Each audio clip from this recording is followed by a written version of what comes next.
She was a tired old woman, knees aching, breath heavy in the cold. They said Evelyn Carter was too kind for her own good. That she didn't know when to stop helping folks who never helped her back. But if you'd been standing on that cold November evening outside, watching her kneel beside the man everyone else had crossed the street to avoid, you might have seen something different. You might have seen a tired old woman, knees aching, breath heavy in the cold, making a decision that she didn't know would change the shape of her life, and the lives of everyone in that town. Before we continue, let us know where you're watching from, and don't forget to subscribe, because tomorrow, I've got something extra special for you. The man was lying half in the ditch, half on the gravel shoulder. His coat was torn. His hair, what was left of it, was matted and gray. No one had touched him. The deacons had looked out the church window, seen him, and gone right back to stacking hymnals. Folks in their Sunday coats had muttered words like drunk, dangerous, trash from the highway. But Evelyn had stayed after the choir finished, collecting leftover pies from the fall supper. She saw him through the fogged glass and just stopped. Her hands were full of aluminum pans, but she didn't move. Something inside her, a familiar ache, wouldn't let her walk away. She went out there, her old shoes sliding on the gravel, and knelt down beside him. "Sir," she whispered. "You hear me? You all right?" He groaned. The smell hit her, sweat, dirt, gasoline. But under that, the smell of sickness. Not liquor. Not drugs. Just the scent of a body that hadn't eaten in days. His voice came rough, like gravel under a tire. "Cold," he said. Just that. And Evelyn, 68, widow, arthritis in both hands, church cook for 40 years, lifted his head onto her lap like he was her own blood. 3 days earlier, Evelyn had been sitting at her kitchen table counting pills into a plastic cup. 1 for the blood pressure. 1 for the heart. 2 for the pain in her knees. The table creaked when she leaned on it, same as her husband's old chair had before the cancer took him. The kitchen smelled of cornbread and lemon cleaner. She kept it spotless, even though nobody came over much anymore. Since the funeral 2 years back, the house had grown quiet. The kind of quiet that hummed in your ears. Her son, Darren, lived 2 towns over but rarely called unless he needed money. Her daughter, Denise, was in Atlanta chasing a job that never seemed to settle. And the church, well, she had her friends there, but friends in church didn't always mean friends in life. That morning she'd gotten another letter. The kind with red print on the envelope. The hospital still wanted its money for the final treatments, even though her husband had been gone since '96. They called it medical debt. She called it cruelty. She had 1 month left before they took her savings account. Still, every Thursday she showed up at Mount Olive's kitchen, apron tied high, stirring soup and slicing bread for whoever came hungry. That was her calling. Even if her own pantry was near empty, she'd find something to give. "You can't feed a soul you look down on," she liked to say. The others smiled when she said it, but most didn't follow her example. They served from behind the table like it was a shield. Evelyn always stepped around it, pressing food into shaking hands, asking names, touching shoulders. She believed touch mattered. That Thursday evening had been colder than usual for November. The kind of damp cold that crept through seams in the church windows and made the soup steam thicker in the air. They'd fed nearly 50 people by sunset. Most left quietly, heads low, coats too thin. Evelyn stayed late, wiping tables, humming to herself. Her knees throbbed, but she didn't rush. There was a peace in slow work. By the time she locked the back door, night had come. The streetlights flickered weak orange. That's when she saw him, sprawled by the ditch, half in shadow. For a moment she froze. She'd grown up in this town, and she knew what people whispered about strangers after dark. But something about the shape of his shoulders, the way one hand still clutched the grass like he'd tried to keep himself from falling, pulled her toward him. Her first thought was, "Lord, let him be alive." He was. Barely. She called to him again. No answer. She set her pies on the curb and knelt. When he finally opened his eyes, she saw something there, fear, but not the kind that lashes out. The kind that begs to be left alone. "Can you stand?" she asked. He shook his head. Evelyn looked toward the church door. The lights were off. No one was left to help. And that's when the voice of caution came. The same one that had whispered to her after her husband died, "You can't save everybody, Evie. Sometimes you just gotta lock your door." But she couldn't. She'd buried too many people who'd died alone. She sighed, grunted, and got her arms under him. "Come on, mister. Let's get you out this cold." He was heavier than he looked. She had to drag him halfway across the lot before a passing car slowed, then sped off again when they saw who she was helping. She heard the driver yell something ugly as they went by. She didn't answer. She just kept walking, one step at a time, until she got him into her old Buick. The drive home was silent except for his ragged breathing. Every time the car hit a bump, she winced for him. When they pulled up to her small brick house, she thought, "What am I doing?" It was near midnight. She was a single black woman bringing a strange white man into her home in a town where folk still whispered about which side of the tracks you were from. But she did it anyway. Inside, she set him on the couch. He looked worse under the lamplight, thin, pale, face hollowed by exhaustion. His hands were scarred and calloused, but clean. Not a vagrant's hands. More like a man who'd worked with engines or steel. "What's your name?" she asked. He hesitated. "Walter." "You got family, Walter?" "Not anymore." She nodded, hearing the lie but letting it sit. "You hungry?" He didn't answer, just stared at the floor. So she went to the kitchen, cut him a slice of sweet potato pie, and poured warm milk. When she brought it back, his hands trembled so bad she had to hold the plate steady for him. He whispered, "Why you helping me?" Evelyn sat in the chair across from him. "Because somebody got to." For the first time, he looked her in the eye. "You don't even know what I am." She smiled a tired smile. "Ain't my business what you was. Just who you are right now." By morning, word had already started spreading. The deacon's wife had driven by early and seen a white man's boots on Evelyn's porch. By lunchtime, the gossip had traveled through the grocery store, the post office, and half the church phone tree. They called her a fool. Some called her worse. When Pastor Henry stopped by that afternoon, he didn't come to bless, he came to warn. "Sister Carter," he said, voice polite but tight, "folks are talkin'. You don't know who this man is. You could be puttin' yourself in danger." Evelyn wiped her hands on her apron. "He's sick, Pastor. He needs rest and food." "I understand that, but there's proper channels. We can call the shelter in Macon." "He don't need a shelter. He needs kindness." Henry sighed. "Kindness is good, but we got to use wisdom too." She didn't answer. She was thinking about her husband, lying in that hospital bed, the way the nurses had ignored his pain till she'd raised her voice. Wisdom hadn't saved him. Compassion had eased him. That night she made stew. The smell filled the small house, rich and earthy. Walter barely spoke but ate every bite, then murmured, "Ain't had a meal like that in years." She smiled softly. "Food's just love made visible, that's all." Days passed. Walter regained some strength. He fixed the loose hinge on her back door without being asked, mowed the patchy grass, and sat on the porch when the pain in his ribs kept him from doing more.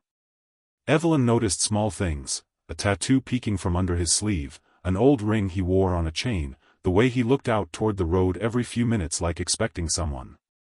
Once, she asked where he'd been traveling from. He just said, "Too far." At night, when she prayed, she mentioned him by name, though she wasn't sure if that was his real one. "Lord, help that man find peace," she whispered. "And help me not to regret being who I am." The next morning she found a note on the counter in shaky handwriting. "Thank you for the food. I owe you more than you know." He was gone. That's when the real trouble started. By Friday, her mailbox was full of letters with no return address, crude drawings, threats, one with nothing but the word "traitor" scrawled across it. Someone threw a beer bottle through her front window that weekend. The police came, took a report, and left before the glass was cleaned up. One officer even smirked when he said, "Maybe you shouldn't be talking in strays." Evelyn swept the glass herself, her knees screaming. She refused to cry. But that night, as she sat alone with her husband's old radio playing low, the weight of it hit her. The world had turned mean in ways she didn't understand anymore. She closed her eyes and whispered, "Did I do wrong?" No answer came. Just the wind tapping at the broken pane. 3 days later, she heard the rumble. It started faint, like thunder rolling over the hills. Then louder. A deep growl that shook the dishes in her cabinets. She stepped onto the porch, heart hammering. Down the road, she saw them. Dozens of motorcycles, headlights cutting through the morning mist, engines snarling like wild beasts. Black leather, chrome, boots pounding the earth. Her neighbors ducked behind curtains. Dogs barked. Children were pulled inside. The riders slowed in front of her house. One by one, they killed their engines until silence fell, thick, eerie. Then the lead rider stepped forward. A tall man with long gray hair under a bandana, jacket patched with flames and the words "Hell's Angels, Georgia Chapter." Evelyn's hands trembled. "Lord, what is this?" she whispered. The man took off his sunglasses. His eyes were wet. "Ma'am," he said quietly, voice rough with emotion, "are you the lady who fed my father?" She didn't move. Didn't breathe. He nodded toward the house. "Name's Ray. Walter's my old man. He passed away 2 days ago. But before he went, he told us about you. Said an angel fed him when he was freezing. Said if we ever rode through this town, we'd better make sure that angel knew she wasn't alone." Evelyn's knees nearly gave out. Ray turned to the others. "Boys," he said, voice cracking, "let's show her what that means." And just like that, the yard filled with motion, men unloading boxes, carrying in wood for her porch, patching her window, stacking groceries by her door. Someone fixed her fence. Someone else painted her mailbox. One knelt to sweep the broken glass from her porch. Evelyn stood frozen as the sound of laughter and engines replaced weeks of silence. But that moment, that wave of unexpected kindness, was still days away. Right now, in this part of the story, she was still in the middle of the storm. Still wondering why a stranger's life mattered more to her than her reputation. Still trying to keep her lights on, her hope alive, and her heart open in a town that had already decided she was a fool. Because that's what compassion looks like before it's recognized as courage. It looks like a tired woman opening her door to someone who scares her. It looks like faith that the right thing done in secret will one day be seen in the light. Evelyn Carter didn't know it yet, but her act of kindness had set something in motion, something powerful, loud, and impossible to stop. Before we move into the next chapter, tell us where you're watching from. And if you believe kindness still has the power to change the world, make sure you're subscribed, because what happens next will prove it. After that night, Evelyn Carter's world grew smaller. It didn't happen all at once, it never does. It started with quiet things. The cashier at the Piggly Wiggly stopped saying hello. The neighbor who used to wave from her porch turned her face away. Even at church, where she'd spent nearly 5 decades feeding souls and scrubbing pots, the air changed. Conversations fell silent when she entered the room. She noticed the way they stared, and worse, how they didn't. At first, she told herself it was fine. She had enough on her mind, bills piling up, her knees acting worse, that empty space on the couch where Walter had slept. But the loneliness dug in deep. It crept through her house like a draft, chilling her even when the stove burned hot. On the 4th day after Walter left, she found her back fence kicked in. A message had been scratched into the wood with something sharp: "Stay with your own kind." She stood there a long while, hand trembling over the words. Then she went back inside, fetched a bucket of paint, and covered them with white. The strokes were clumsy, uneven. But it felt like reclaiming something. That afternoon, Pastor Henry stopped by again, this time without a smile. "Evelyn," he began, "folks are worried about your safety." "I'm safe," she said. "That's not what I mean. People talkin'. They say you took in a man from the highway, a white man. Word is, he's tied up with a rough crowd." She folded her arms. "You mean the man I fed when nobody else would?" He sighed. "Sister Carter, I know your heart, but these are dangerous times. Racial tensions flaring up again since that protest down in Macon.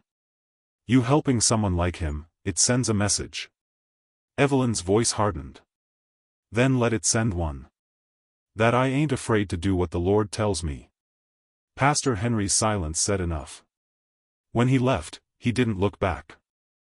By the next Sunday, she felt the weight of her choice more than ever. She walked into Mount Olive's sanctuary like she always did, hat pinned neat, Bible in hand, but the whispers rippled behind her pew. During service, when the pastor spoke of temptation in the guise of compassion, she knew exactly who he meant. Her throat tightened. She tried to sing during the hymns, but her voice broke halfway through. Afterward, Deacon Miller approached, polite but firm. "Evelyn, we think it'd be best if you took a break from the outreach kitchen for a while. Let things cool off." Her chest burned. "You mean let people forget I helped someone hungry?" He shifted uncomfortably. "You know it ain't about that." She smiled thinly. "Then what is it about?" He didn't answer. That night she cooked alone, stirring a pot of soup she couldn't finish. The house felt too quiet, too clean. She set 2 bowls on the table out of habit, then sighed and poured one down the drain. Her husband's photograph sat on the counter, the edges curling. She looked at it and said softly, "I tried to do right, Harold. I swear I did." The following week brought rain, steady, gray, soaking rain that turned the yard to mud and made her bones ache. She wrapped herself in her late husband's coat and went out to check the mailbox. Inside was another letter. Not from the hospital this time, but from the bank. Foreclosure notice. She read it 3 times before it sank in. They were calling in the loan. The little bit she'd borrowed after Harold passed, just to cover the funeral and fix the roof, had grown into a mountain she couldn't climb. Evelyn sat on the porch steps, rain dripping from the brim of her hat, and felt the fight drain out of her. She'd spent her life feeding others, loving others, forgiving others, and now she was losing the only piece of ground she'd ever called home. For a moment, she wished she'd walked past that man by the ditch. Wished she'd never opened her door. Maybe then she'd still have her job, her church, her peace. Then guilt hit her like a slap. What kind of woman wishes away an act of mercy? She wiped her tears and whispered, "Lord, I'm sorry. I just don't understand what you're doing." The wind didn't answer, but she thought she heard the faint echo of motorcycles somewhere far off on the highway. 2 days later, she got a visit from her son. Darren hadn't been by in months. When his old truck pulled up, she felt both relief and dread. He looked older than his years, eyes tired, beard untrimmed, clothes smelling faintly of liquor. "Ma," he said, stepping inside, "you look worn down." "I'm managing," she replied. "Coffee?" He nodded, glancing around the room. "Heard you been harborin' some drifter. Whole town's talkin'. Evelyn's shoulders stiffened. "I fed a man who was hungry. That's all. That's not what people say. I can't control what people say." He snorted. "Maybe you should care, though. You think folks gon' donate to your little church kitchen after this? You think they ain't Logan behind your back?" She turned to face him. "Why are you really here, Darren?" He hesitated, then said, "I need a little help. Got laid off again. Just till I find work." Her stomach sank. "I don't have it, baby. The bank's talking the house." His face hardened. "You always got something for strangers, but never for your own. That's not fair." He raised his voice. You gave money to a white drifter, Ma. You don't even know what he was. Her voice cracked. He was a man in need. Silence. Darren's jaw worked. Then he turned for the door. Maybe if you'd cared half as much about your family as you do about playing Saint, we wouldn't be in this mess. When the door slammed behind him, the sound echoed through the empty house like thunder. Evelyn stood still for a long moment. Then she sank into the nearest chair, pressing her palms over her face. Her body trembled, not from anger, but exhaustion. She was so tired of fighting. Her knees ached. Her heart ached worse. That night, she dreamed of her husband again, his hand reaching for hers across a hospital bed, whispering, "Don't harden, Evie. Promise me that. No matter what they do, don't harden." She woke before dawn with tears on her cheeks. By morning, someone had spray-painted her front door, "White Lover." The smell of paint hit her when she stepped outside. She didn't cry. She didn't even curse. She just got a rag and a bucket of soapy water and scrubbed. The paint bled red in the suds, staining her hands. Her joints screamed with every motion, but she kept going. Halfway through, she stopped to catch her breath and realized someone was watching from across the street, Mrs. Randall, the grocer's wife. When their eyes met, Mrs. Randall looked away quickly, embarrassed. For the first time in weeks, Evelyn saw shame, not hate. That gave her the smallest spark of strength. She finished scrubbing, wiped her hands, and went inside. The soup pot was still on the stove from the night before. She reheated it, even though she had no appetite. At noon, there was a knock at the door. She froze, heart pounding. When she opened it, a boy stood there, maybe 12, thin, freckles hidden under a baseball cap. He held something wrapped in foil. "My daddy said to give you this," he muttered. "Said he was sorry about your door." Evelyn blinked. "Who's your daddy, child?" "Mr. Randall. He owns the grocery." She looked down at the foil and saw it was a loaf of fresh bread. She smiled faintly. "Tell your daddy I said thank you. And that I'll be praying for him." The boy nodded and ran off. When the door closed, Evelyn leaned against it and whispered, "Okay, Lord. I see you ain't forgot me yet." That evening she sat on the porch with the bread cooling beside her, watching the sun dip behind the trees. The sky burned red before fading to purple. Her body hurt all over. But her spirit, though bruised, still held. She thought about Walter, that quiet man who'd said so little but whose eyes had held so much sorrow. She wondered where he was now. If he'd ever think of her. Then she remembered his note. "I owe you more than you know." At the time she'd brushed it off. Now, it felt like a promise she didn't understand yet. The crickets started up, filling the night with their low chorus. Evelyn closed her eyes and breathed in the smell of wet earth and cut grass. For the first time in weeks, she allowed herself to rest, not because the world had changed, but because she'd done what she could. Tomorrow would bring more trouble. She could feel it coming, like a storm you smell before the clouds gather. But she also felt something else beneath it, an unseen current, moving quiet, steady, and strong. Something she couldn't name yet, but that was heading straight for her door. Before we continue, tell us where you're watching from. And if you've ever believed one small act of kindness could echo farther than you imagine, stay with us, because in the next chapter, those echoes turn into thunder. The night Evelyn discovered the truth, the sky was unnervingly still, no wind, no movement, just a suffocating quiet that felt like the city itself was holding its breath. She'd stayed late at the Foundation's headquarters, alone in the glass-walled conference room, drowning in reports that refused to make sense. Numbers that used to align perfectly had started to warp, donations redirected, partnerships dissolved, projects quietly terminated with no paper trail that made sense.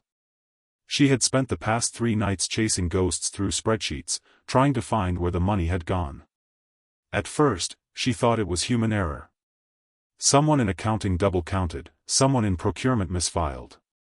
But when she finally isolated a string of hidden sub-accounts, payments marked as operational maintenance, she felt the floor fall out beneath her. The transactions were masked beneath dummy vendors, routed through offshore trusts. And every one of them bore the same signature of authorization. Marcus Hale. Her mentor. Her partner in rebuilding the city. The man who had once stood beside her under the same rain-soaked streetlight where it had all begun. She stared at the name for a long time, her pulse hammering. Then she clicked through the document history. The digital trail wasn't even subtle, someone wanted her to find it. And beneath the official signature was a second one, electronic and buried deep in the metadata, attached to a private key that should not exist. Evelyn leaned closer to the screen. Her stomach dropped as she read it. It was hers. Her own digital signature, used to authorize every illicit transfer. For a full minute, she couldn't breathe. She stared at the evidence as if sheer disbelief could will it away.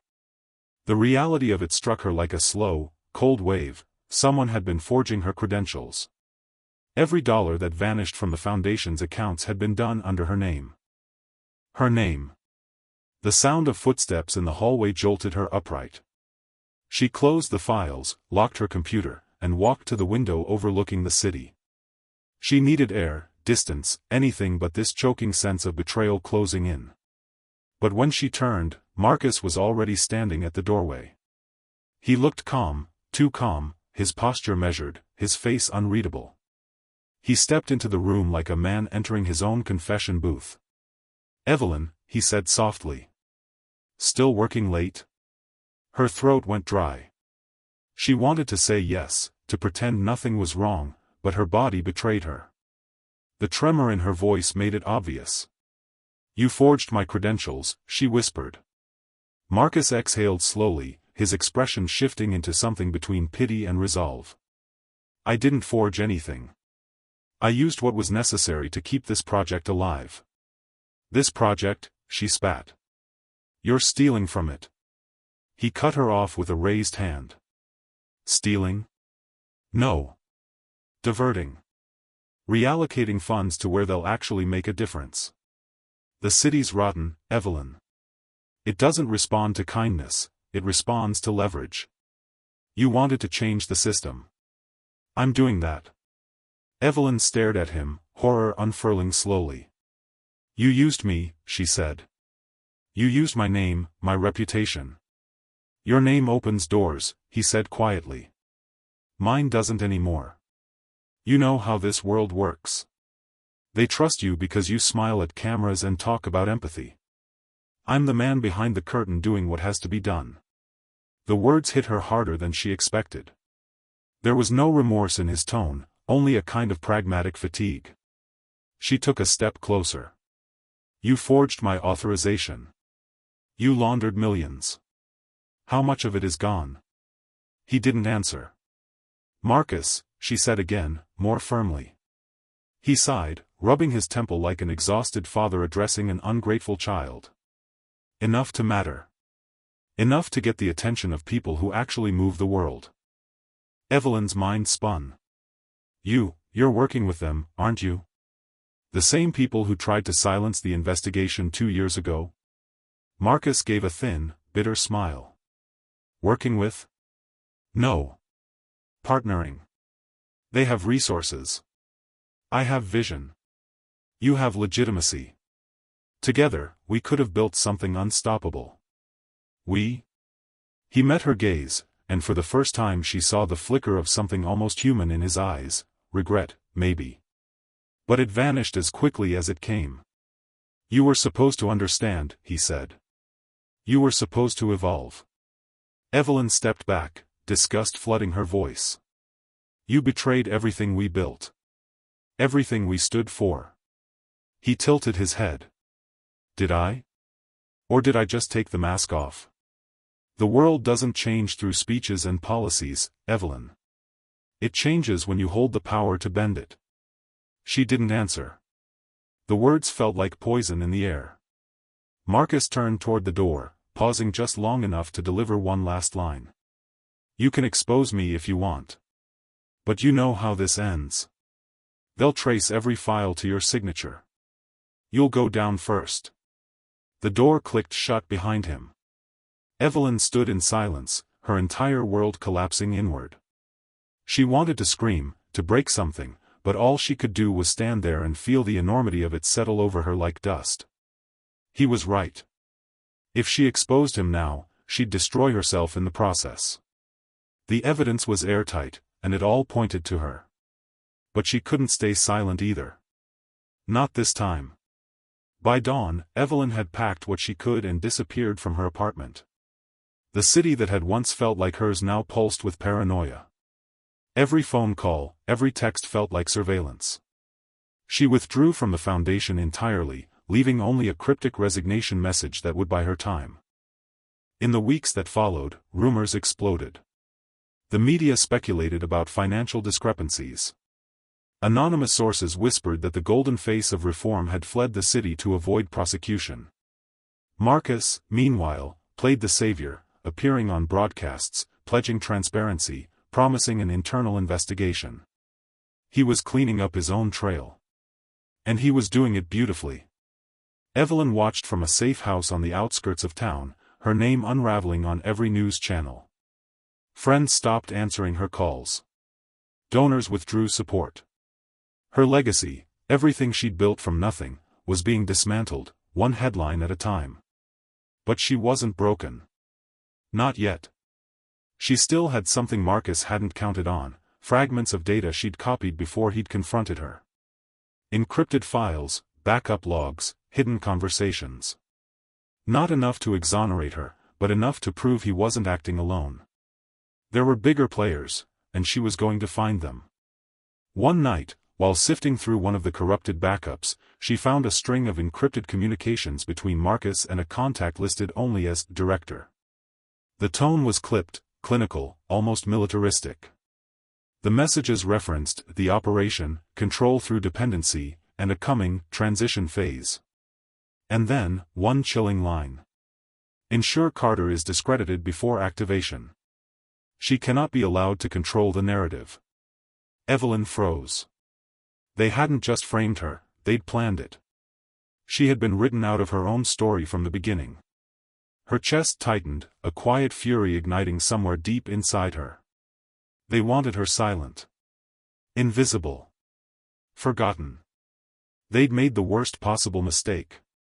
They'd left her alive. 3 weeks later, a journalist named Noah Armitage contacted her through a secure channel. He'd been investigating financial irregularities tied to the foundation and had uncovered hints of a broader network, one that extended into government contracts, political campaigns, and international trade. He didn't know who to trust, but her name kept appearing in the data. Evelyn hesitated. For all she knew, he could be one of them. But she was running out of time. When they finally met in an abandoned metro station at midnight, she was a ghost of her former self, hair unkempt, eyes hollow but burning with purpose. Noah slid a tablet across the table. "This is what they don't want anyone to see," he said. She looked down. Her name. Marcus's. And a dozen others, all connected to a single offshore entity. "What is this?" she asked. Noah hesitated. "Proof that your foundation wasn't just a cover-up. It was a recruitment system. Every project, every outreach campaign, a testing ground for influence operations." Evelyn's breath caught. "You're saying the foundation was never yours," he said softly. "It was theirs. You were the brand, the face they needed to make it credible. Marcus wasn't betraying you, he was following orders." The words hit her like shrapnel. She'd built everything, and it had all been a lie. Evelyn leaned back, her hands trembling. "Then help me burn it down." Noah nodded. "That's what I was hoping you'd say." That night, Evelyn felt something she hadn't in months: clarity. The betrayal had stripped away everything she'd thought she was, but what remained was sharper, colder, and far more dangerous. Marcus thought he'd buried her. He was about to learn what rose from the grave of a woman who'd lost everything.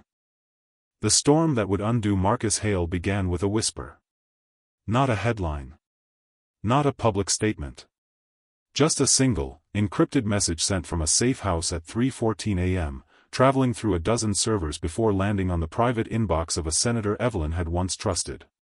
She didn't beg. She didn't threaten. She simply wrote. "You believed in me once. Believe in this. Marcus Hale is not who he claims to be. Attached are records that will make that clear." It wasn't the final blow, not yet, but the first fissure in the wall. From there, Evelyn and Noah built their quiet revolution in the shadows. Days bled into nights as they pieced together fragments of truth buried beneath layers of encryption. What they uncovered wasn't just financial fraud, it was an empire built on manipulation. Marcus had constructed networks of influence that reached into housing contracts, medical supply chains, even election donations. Every charitable initiative Evelyn had championed had been twisted into a mechanism of control. Her compassion had been weaponized. Noah was methodical where she was relentless. He cross-referenced emails, unearthed deleted archives, traced offshore funds through shell corporations like a cartographer of corruption. Evelyn, meanwhile, became the voice behind the data, the strategist, the storyteller, the one who understood that truth alone was never enough. People had to feel it. She crafted a narrative that would turn public opinion like a tide. For weeks, they leaked small truths, just enough to stir curiosity, not chaos. Anonymous documents, audio snippets, contradictions between Marcus's statements and internal memos. The city began to murmur again, its faith cracking under the weight of doubt. And when Evelyn finally stepped out of hiding, she did it on her own terms. It was a cold morning when she walked into the heart of the city for the first time in months. Cameras turned. Whispers rose like smoke. She looked thinner, older, her face sharper than before, as if truth itself had burned away every illusion of innocence. The press surged forward, shouting her name, accusations and questions tangled together. But she didn't flinch. She stood on the steps of the courthouse, the very building where her reputation had been gutted, and began to speak. "I was wrong," she said. "Not for believing in change, but for believing it could come without sacrifice. For too long, I let others speak in my name. They used my voice to build their empire. That ends today." The words rippled outward, recorded, replayed, dissected. But more important than the words themselves was the tone. It wasn't the voice of a victim, it was the voice of a woman who had seen the machinery of power from the inside and refused to bow to it again. Behind the scenes, Noah was releasing the final leak, the director files. Documents connecting Marcus Hale to the clandestine network operating beneath the Foundation's surface. Accounts. Memos. Private correspondences. Every betrayal laid bare in the public light. The fallout was instantaneous. Within hours, news outlets swarmed the story. Politicians who had once championed Marcus now distanced themselves.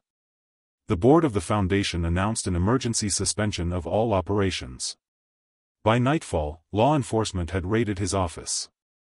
But Marcus wasn't a man who went down quietly. He appeared on a live broadcast that same evening, his composure unerringly intact. "Evelyn Carter has chosen to destroy the very institution she helped build," he said, voice smooth and practiced. "These allegations are fabricated, orchestrated by individuals who wish to destabilize the progress we've made." His eyes met the camera like a blade meeting its mark. "The truth will vindicate us." But the truth was already loose, and it had teeth. Within 48 hours, 3 whistleblowers came forward, each corroborating Evelyn's evidence.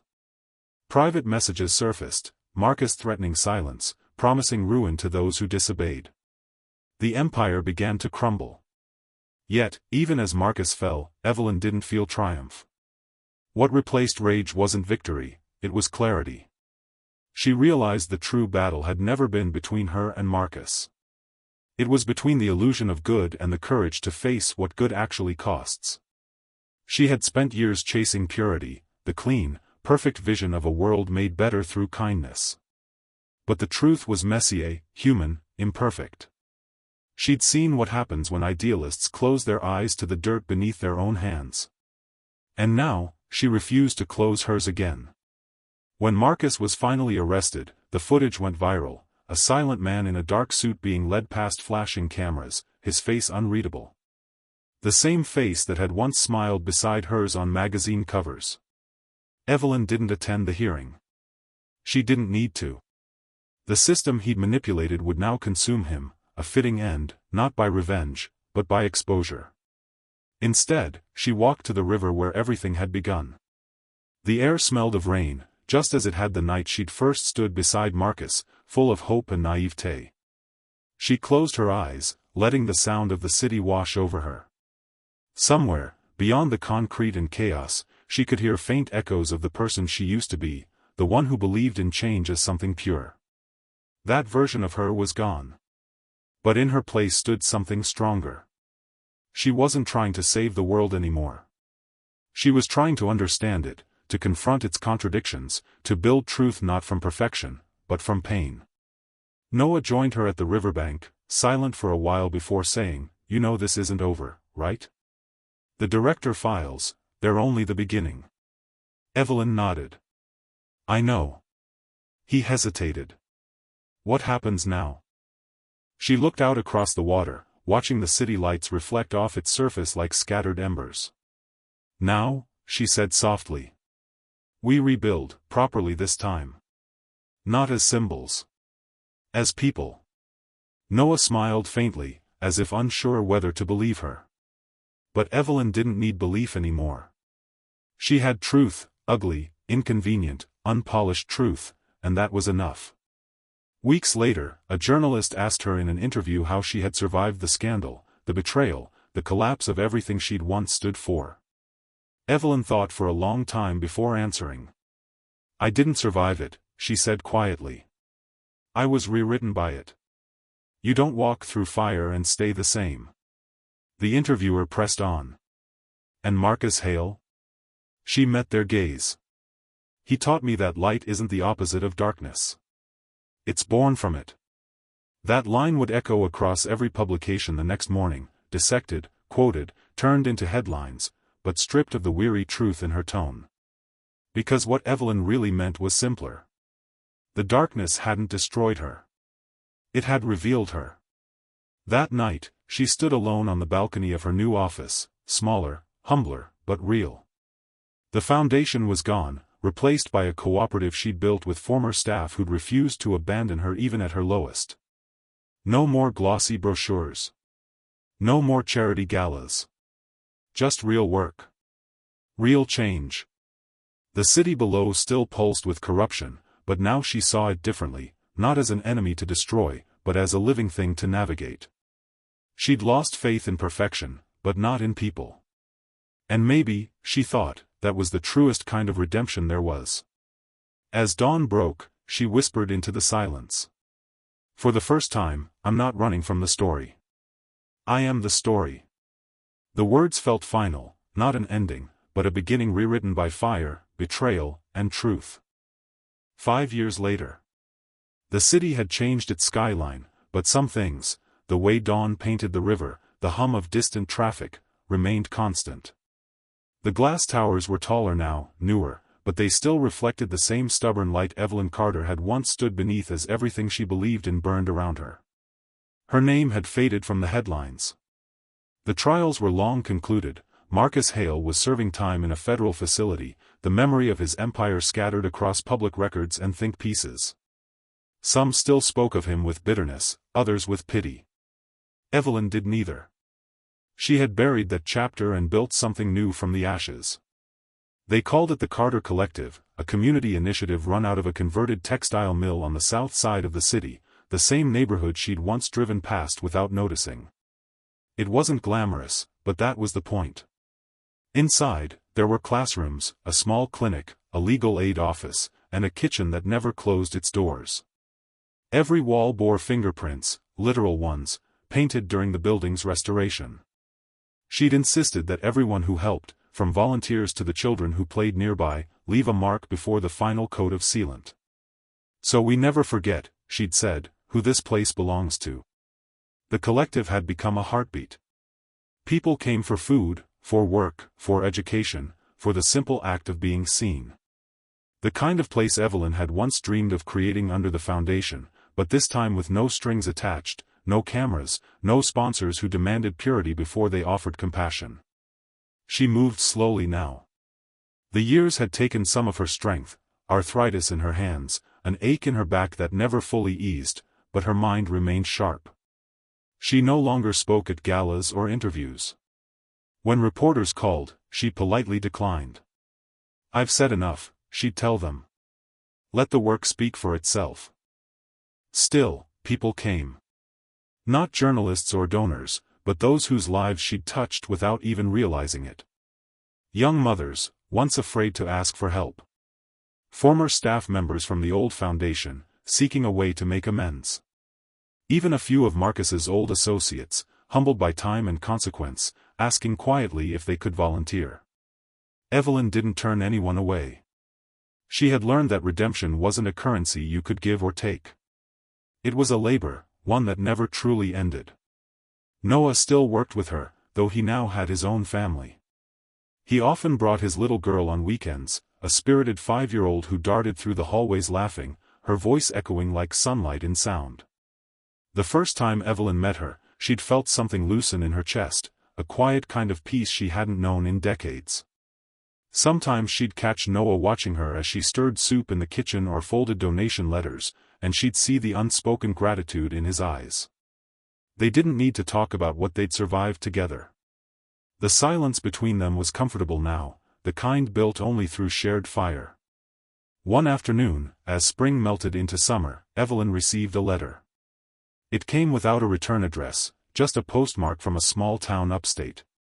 Inside was a single photograph, Marcus Hale, older, thinner, sitting in a prison chapel. Beneath it, a note written in familiar, angular handwriting. "You were right. It wasn't power I wanted. It was forgiveness. M." She stared at it for a long while. Then, quietly, she folded the letter and slipped it into a drawer, next to the handful of other mementos she couldn't bring herself to discard, her late husband's pocket watch, a clipping from the first article that had ever praised her, and a photo of the collective's opening day. She didn't forgive Marcus, not in the way the world expected. Forgiveness, she'd learned, was not absolution. It was release, the choice to stop letting someone else's ruin define your own peace. And so, with a small nod, she let it go. That evening, she stood outside as the sun dipped low, casting long shadows across the courtyard. Children were playing tag near the gate, their laughter sharp and bright. The smell of fried bread drifted from the kitchen, and the sound of an old radio carried a gospel tune through the open windows. Evelyn breathed it all in. The air was thick with warmth and memory, the kind that felt earned. She thought of her late husband, of the dream they'd once shared when the world still felt simple. She thought of the nights she'd spent terrified and alone, wondering if kindness had any place left in her heart. And she thought of how, despite it all, that heart had kept beating, stubborn, flawed, human. No, she hadn't changed the world. But she had changed her world, and in the end, that was enough. A young volunteer came running toward her, calling her name. "Miss Evelyn. The mayor's here, says he wants to talk about a new grant." She smiled faintly. "Tell him he's welcome to wait. I'm off the clock." The boy grinned and sprinted back. Evelyn sat down on the bench near the gate, her knees creaking in protest, and looked out at the street beyond. The city was loud, chaotic, alive, and she felt, for the first time in years, entirely at home in it. A breeze swept through, carrying the faint sound of church bells.